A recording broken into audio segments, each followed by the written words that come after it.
Since I made my last video, I made quite a few updates to my favorite Taylor Swift albums. So this video is going to be my new ranking plus a rating out of 10.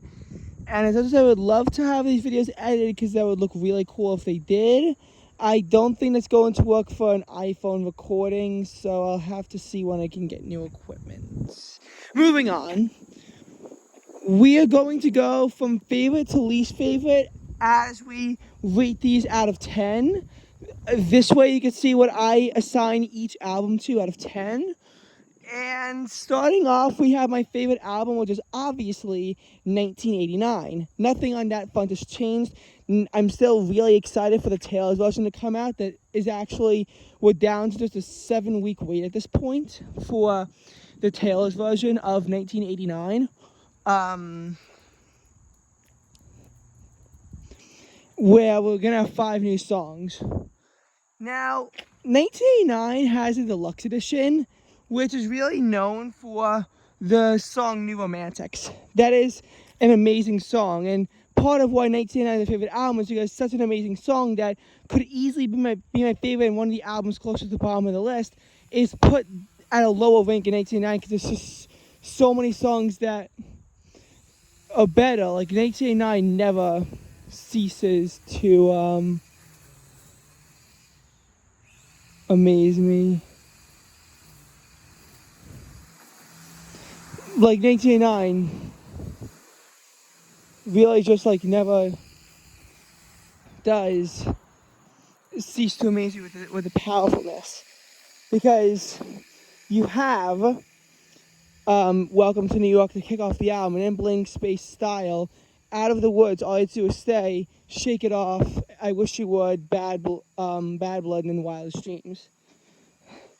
Not saying I totally am in love with all these songs, and after that, those final 4 songs don't really listen to that often. But, so I will say the album kind of just fell off a cliff somewhere. But there's still just so much amazingness in that album. And I'm sure those other 4 songs are great too. I just really don't listen to them that much. This album gets a 9.4 out of 10, which is going to be our highest rating on this video. A 9.4 out of 10 for 1989. And the number 2 spot is going to be Lover. I've actually changed this around. I've changed some of these spots around. Number 2 is going to be Lover. Why? Because my second favorite song is now in that album, Miss Americana and the Heartbreak Prince. But it's not just that. You start off with I Forgot You Existed, which, to be honest, is not actually that great of a song. But it then makes up for it with Cruel Summer, Lover, The Man, and The Archer. The 6th song is kind of, another song that I'm not in love with as much until you get to Miss Americana and the Heartbreak Prince. Cornelia Street, You Need to Calm Down, Me, are some of the other amazing songs out of this album. The thing with the album Lover is that it encompasses so many just like different ideas, so much different stuff in that album that it honestly makes it kind of hard to pin this album down exactly. Like, this is a hard album to like pin down. But ultimately, I gotta say, still a 9.1 out of 10 from me off of this. There's enough songs that you could listen to, and even the ones I'm not that much in love with, if someone put them on, I'd still like be happy with it. And then it's Red. Okay, Red would not be my 3rd favorite album. It would be 4th if the Taylor's version didn't happen yet. 2 amazing things came out of that Taylor's version, though. Message in a Bottle and All Too Well Timid version. Obviously, All Too Well Timid version is just like an iconic song everyone knows it. Message in a Bottle really isn't, but it still happened to somehow worm its way into being my favorite Taylor Swift song. I don't know how, but that literally is my favorite Taylor Swift song. Oh, and I forgot a good song from Lover is All of the Girls You Love Her For, which is my friend ISK Stuffs. That's actually his favorite Taylor Swift song. All the Girls You Love Her For. And Girl at Home was another song from Red that I think was initially vaulted, but it's not that well known. Everything Has Changed is, another interesting song. Although I don't exactly like it because of the Ed Sheeran collab. From the original, Red is obviously a very good song. So is I Knew You Were Trouble. Then 22, and then my personal favorite, We Are Never Ever Getting Back Together. Ultimately, Red is, in a way, a bit of a slow album. There are connections to that of an album, say, Speak Now, which can be a very boring album. And Red hasn't fully moved on from that. But there's also just some sheer amazingness. I give it an 8.8 out of 10. I have a CD set for it, and I'm just waiting for a CD player so I can finally blast that out and maybe get to love a few more songs from Red. I don't think Red has the potential to be my favorite album. I think that it's just always going to be, forever and always going to be 1989. But I could see Red taking the number 2 spot from Lover. And Reputation. So Reputation starts off with Ready For It. Probably my favorite rap song.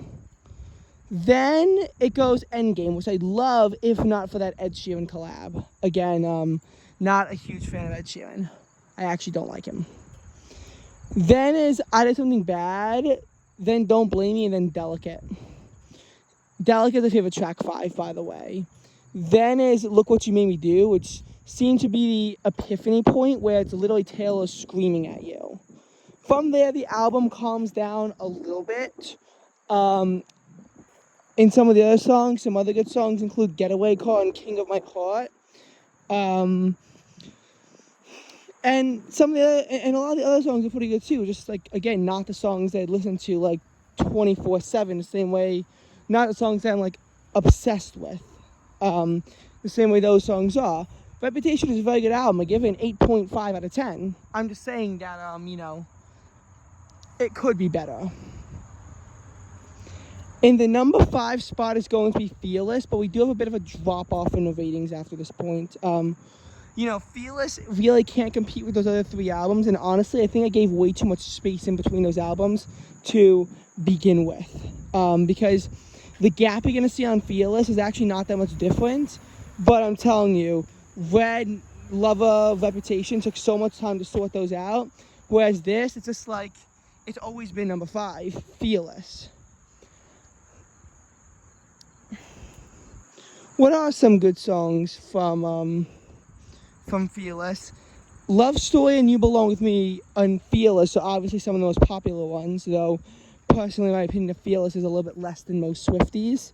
Mr. Perfectly Fine is a vaulted song, but again, it's just not one that, again, I can frequently listen to. There's honestly so many Taylor Swift songs I can't frequently listen to them all. But again, it's just a really encompassing song that, that I honestly love a lot. And, then you also have some more iconic songs like 15 that if I became a Swiftie last year would actually have strike a lot more meaning inside of me because then I would have been 15. There's other major Taylor Swift songs from that album as well. I mean, like, there's just a big theme out of Fearless.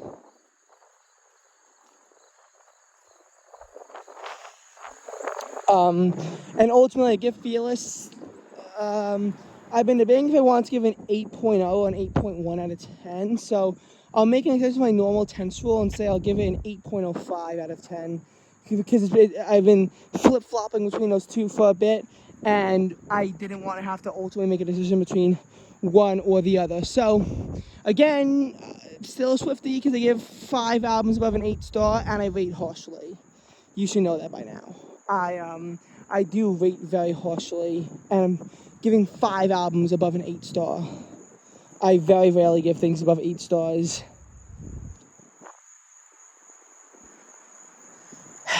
Now moving on to number 6. Number 6 is going to be Debut, the debut album, which was actually number 5 on my most listened playlist for the week between August 25th and September 1st.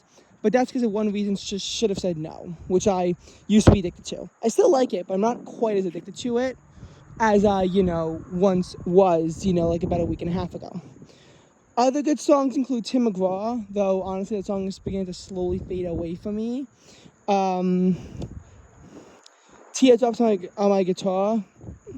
I don't like our song that much, but honestly I'm starting to reaffirm I'm starting to actually get a more positive opinion of Picture to Burn, which I didn't like when that was the second salsa song I was listening to at the end of June, and now I have a lot more of an appreciation towards that song.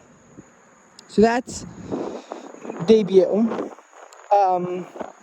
Again, with it being country music and not really iconic to Taylor Swift, it's hard to rate it higher. I'm sure if it was in a more iconic era, I'd give it more. I'm still going to give it 7.7 stars out of 10 because it does have some great songs out of there. Now, number 7, Folklore. But my opinion of Folklore, it sort of fades. It's not as bad as when I made the first video. There is a love triangle, and the 3 songs about it, Cardigan, August, Betty, all really good Folklore songs. Besides that, though, the rest of the album drags. It's ultimately a COVID-19 based album,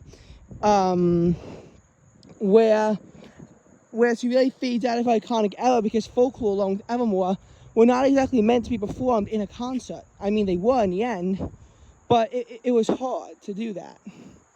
The Last Great American Dynasty, My Tears Ricochet, these songs literally border on what Ariana Grande would sound like, and I do not like her for a reason. It seems that all of the really good Swiftiness that, all the Swifties quieted down. And like Taylor Swift, I mean, like, she likes Folklore. She does not really like Evermore. I feel like Folklore really can just be a dreary album. It's really the first album on this list that I could not just leave on without losing my mind. So, again, I know I'm starting to sound a bit more insulting with my tone, but Folklore, 7.1 stars out of 10. There's no way I could rate it higher. This is starting to get to like this mishmash of Taylor Swift, and given how this is the most recent album to be rated so high on this list, yeah, I kind of don't like her newest albums, even though I just recently became a Swiftie. And I remember the one phase I used to be a Swiftie back in like 2015, back in like 2nd grade or whatever, when 1999 first came out. That's probably the inspiration for this being my favorite album. And the albums that sound like 1989, they're my favorite for this reason alone. I mean, Red kind of combines the country music from the previous albums into pop, which 1989 is a big pop album, but so is Rep and Lover, Folklore. And I mean, lowercase titles, this is where it doesn't even sound like Taylor Swift anymore. And I know I just insulted literally every single Folklore fan on the planet.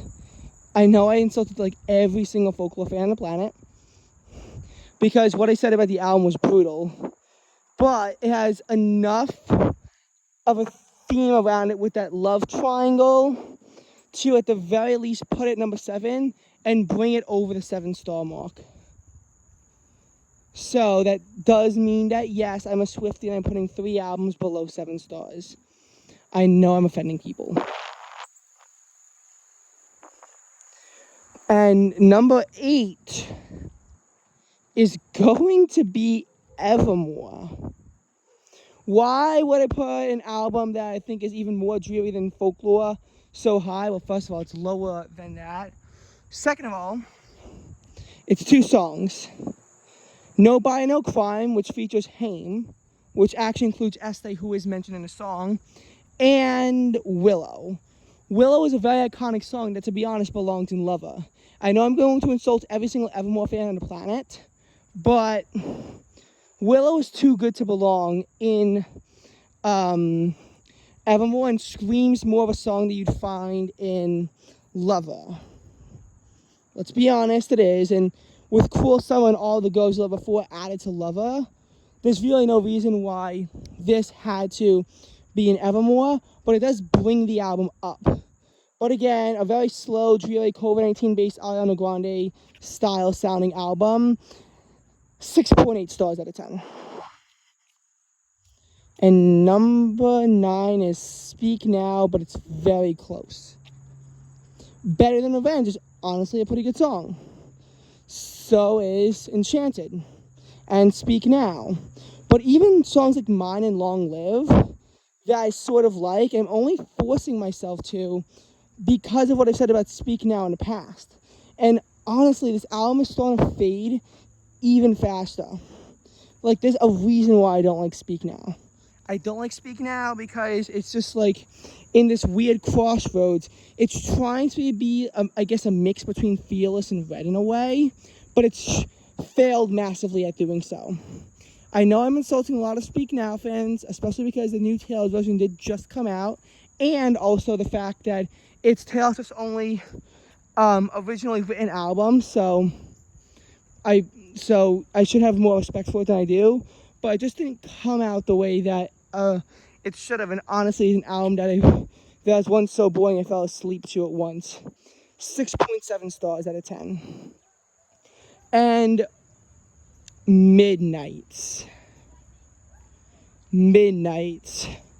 Just a weird album. I mean, like, you have some good songs like Karma or Lavender Haze, but a lot of songs are just like the weirdest stuff ever. Because it's based on what Taylor Swift thought of when she wasn't, like, sleeping. But, again, just a very weird album where a lot of songs, like, literally don't even sound like they have a purpose behind them. Yeah, 6.2 stars out of 10. And I know I'm rating these albums, like, high, considering, like, all these albums are above 6 stars. But as I said, I do grade harshly. I was also trying to base this off of more like a pass-fail kind of thing. So, like, yeah, a lot of albums, they aren't that good. They have enough good songs in them, though, that I chose to be nice and do it that way based on some of the more powerful songs, rather than do it, like, based on the album as a whole, which will drag everything down and make me look less like a Swiftie. There are, again, a ton of Taylor Swift songs I like. I'll probably make a video with snippets of each of my, some of my favorite Taylor Swift songs. But in this video, you can see I'm praising a lot of albums. I'm also bashing a lot of albums and offending a lot of people in the process. Hopefully I didn't offend the wrong people.